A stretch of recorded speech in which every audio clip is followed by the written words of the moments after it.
I'm Timothy Shanahan. I'm a professor of urban education at the University of Illinois at Chicago. I was the panel chair for the IES practice guide, Improving Reading Comprehension in Kindergarten through third grade. The National Assessment of Educational Progress tells us that a very large percentage of fourth graders are struggling in reading. In fact, more than a quarter of our children don't read well enough to do well in school. It's important that in the primary grades we raise comprehension abilities to a level that allows these children to fully participate academically in their school life from third grade on. A lot of times teachers believe in these early grades that the only thing that you can really do about reading comprehension is to teach kids enabling skills, that is, to help them to decode better. Certainly if you can recognize the words, you're more likely to understand what you're reading. But I think one of the big takeaways from this guide is that, in fact, you can teach children to think more effectively when they're reading in ways that actually improves their ability to remember what they've read or to understand it, or to be able to do things with that information. One of the important recommendations or guidances that it's given in this guide is that teachers should be teaching children what we refer to as comprehension strategies. What this means is that we want teachers to teach children ways of thinking, really what to do with your mind when you're reading and trying to think about a text. So, for example, it can be really useful if children know how to ask themselves questions and then to try to answer those questions. Children get used to adults doing all of that work for them. And so the idea here is that the youngster reads some portion of text and then asks themselves a question about it, tries to answer that question, and of course if they can answer it, then they're ready to go on. If they have some trouble answering it, maybe they'll go back and look at the text again and think about it a little bit more. But in doing that, and carrying on that kind of a conversation in their mind, they come away with more understanding of what they've read. When you're teaching reading comprehension, text is really important, what we have children read. Obviously, we want high-quality text that's interesting and engaging. But it also matters how well it matches up to what you're trying to teach. So it's really important that the teaching match the text and that the text match the teaching.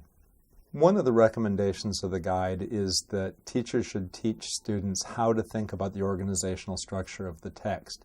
It's easy to just think about the ideas and what this character is doing or what the author's telling you about something. But what we're really suggesting is that children learn to sort of step back and look at how the ideas have been organized or sequenced so that they're easier to remember, they're easier to think about.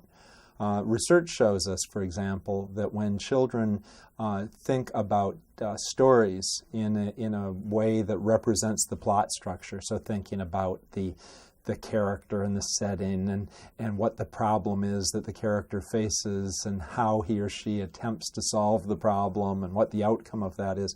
When children start to learn that those structures are there, that kind of information should be sought for, they become better, they get better at understanding the stories, they get better at remembering the stories.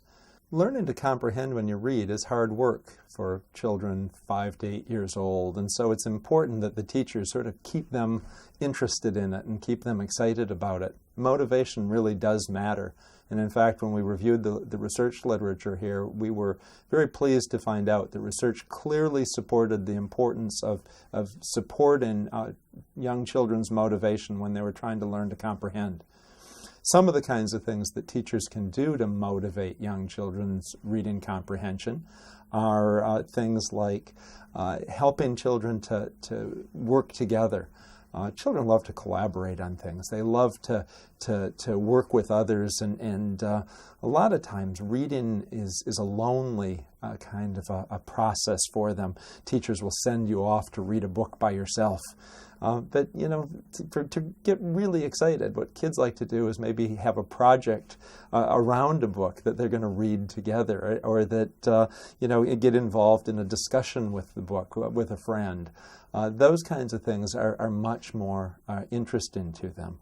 I was a first grade teacher, and I can remember vividly just that, that clock is always running, and there's so much to accomplish.